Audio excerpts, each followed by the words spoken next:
Barcelona 3, Inter 3, një ndeshje që do të mbetet gjatë në gjysmëfinalet e Champions League-s dhe nëse mund ta themi një nga ndeshjet më të bukur të këtij sezoni të Champions League-s. Mund të quajmë edhe ndeshjen tjetër e cila ishte ajo midis Parisit dhe Liverpoolit, por për sa i përket emocioneve të lojës mund ta quaj një nga ndeshjet më të bukur të këtij Champions League. Protagonist absolut ishte Denzel Dumfries, i cili për herë të parë në karrierën e tij shënon një 2 golësh, llaj dhe një asist.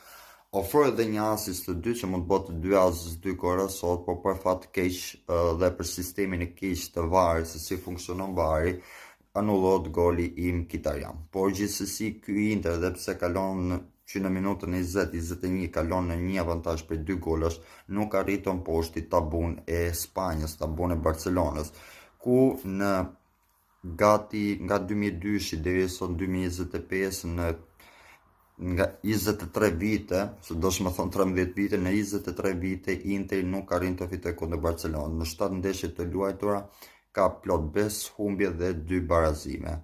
Komentoni mendimin tuaj, si shikoni ndeshjen e kthimit, një ndeshje kthimi që është e hapur, kush do të kalojë në finale sipas mendimit tuaj dhe kush është skuadra që meriton më shumë finale, Inter apo Barcelona? Komentoni mendimin tuaj dhe ndiqni faqen për video të tjera.